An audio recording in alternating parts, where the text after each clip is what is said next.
Hey everyone, sorry for the delay in getting this up. The holiday made me lose a day, and therefore I'm a day behind on everything. But so hopefully everyone had a good long weekend. If you were able to take a few minutes out to enjoy the holiday weekend. So let's talk about week four. Week four, we looked at really staying in the lane of business ethics, so things like marketing, managed care, social responsibility in healthcare, those types of things. We did have our final project topic choice that you did last week. I haven't looked at it yet, but I will get a look at that. I'd ask that you please, before you start working on your project, please check. As long as you submitted it, you'll get full credit for that. Don't assume that means I don't have any comments on it, though. So please make sure that you're going in, taking a look at the feedback in the actual grading section. And just a reminder too, for those that I think probably most of you should be familiar with the Turnitin feedback summary. When you submit a paper, I grade it and turn it in. So you'll need to click through, once you get to the grade book, you'll need to click through to that in order to see the comments. So I'll mark up the paper itself and then usually just provide a general comment at the end. But make sure that you're doing that to look at comments so you can see the feedback on papers. If you got full credit on it, that happens occasionally, then there's probably not much much in the way of comments there. But not all of the papers are Turnitin based, but those that are, you'll need to click through to the summary center to see the comments on the paper. So week 5, we're going to shift over and look at bioethics type issues. So things like patient autonomy, death and dying, those types of things. So a little bit different than than what we've been looking at, which has been more business based. And we'll be looking at really some of those patient care related ethical principles, beneficence, non-malfeasance, justice, distributive justice of healthcare, informed consent, all of those kinds of things. So there is some lecture content. It's not required. It's got a lot of the same information as what you'll see in the textbook, but there is that. And then we have a short case study for the discussion, and we also have a longer case study that is your assignment for the week. So you can just answer the questions like we did last week or the week before as well. So and you have your quiz, and then obviously this as well. So let's take a look at the quiz questions from last week. Let's see. Okay. First one, when patients' decisions or demands will not result in efficacious medical treatment or will only prolong suffering and the dying process, then we have 5 answers there, obviously. Clinicians have a moral obligation to withhold or withdraw treatment is our correct answer. So generally in that, toward the end of the treatment process for a patient, perhaps when they move to palliative care treatment, it would be improper for a clinician to continue to provide treatments that would not have any impact on the patient. It would just, prolong their suffering. It would not be effective for them in any way. So clinicians do have that moral obligation to withhold or withdraw treatment.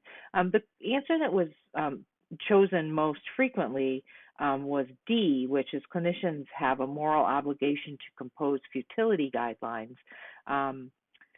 Not necessarily. It's likely that if this patient is an inpatient in the hospital, it's likely that within the medical staff bylaws or within directives from the ethics committee that there are futility guidelines, meaning that if treatment would be futile, we wouldn't continue treatment for that patient. And obviously, you will have patients or families that will continue to demand treatment, and it really goes back to what we'll talk a little bit more about this week, which is distributive justice. So we can't, from an ethical perspective, it's improper to provide treatment to a person for whom it would be futile, and then not have that treatment available to provide to someone that it can be effective for. So that's distributive justice. And so that's kind of what this is getting at, that clinicians do have that moral obligation to withhold or withdraw treatment. And those futility guidelines would not necessarily be the role of the clinician to develop that, but they would follow those if there were those available. Next question: why is organ transplantation provided to non-Americans a U.S. microallocation decision? And so there's lots of answers here. I think B or D were the ones that were chosen more frequently, but it's pretty straightforward. There's a long waiting list of Americans that are waiting for organs, so we're not necessarily going to be bringing non-Americans in to receive the organs here in the U.S. There likely are some that do come here, perhaps because they come from maybe a third world country that doesn't have that level of health care, whatever it might be. But generally, the decision-making process surrounding this is that there are many, many Americans waiting for organs to be transplanted. Therefore, we proceed with Americans on the list. If at some point we reached a point where there were more organs than people that needed them in the U.S., we probably would then be able to allocate organs to others from other countries in certain instances.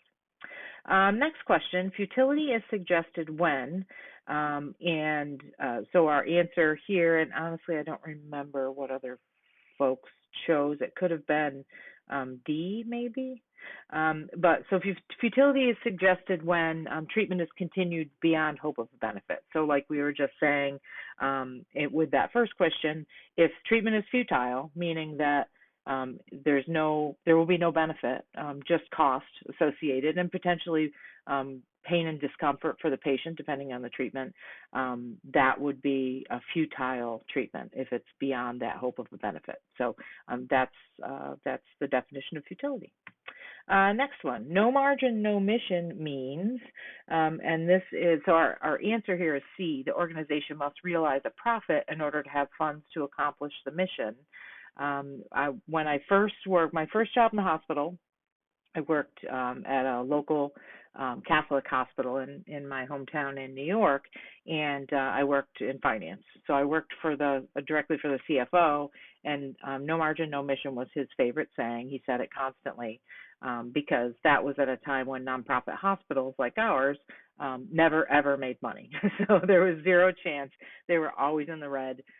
There was never a profit, and obviously a faith-based healthcare system is really focused on their mission to provide healthcare to folks that wouldn't otherwise have it. And it was often, he would preach that over and over because we just didn't have the money to do all of the mission-based activities. However, the answer that was chosen other than C most frequently was A, that the organization can abandon its mission if it has no margin, and that's certainly not the case. Like we would, cut back on things. We had a mobile mammography unit and a mobile dental unit, and at one point we had to park the dental unit because we just didn't have the funds to pay a dentist to ride on that and it would go to schools and do cleanings and whatnot for kids in schools that didn't otherwise have dental care. So we just had to park it for a while because there wasn't enough money to move it along. And that's where when organizations can get creative about their mission, perhaps applying for grant funding or different ways that are less expensive to meet that mission. So our answer: organization must realize a profit in order to have funds to accomplish the mission. And that's it for that quiz. So any questions, as always, please feel free to reach out, and I will see everyone in the classroom. Thanks.